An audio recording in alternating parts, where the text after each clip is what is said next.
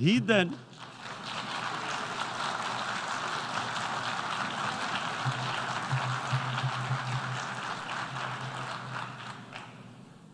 the election campaign,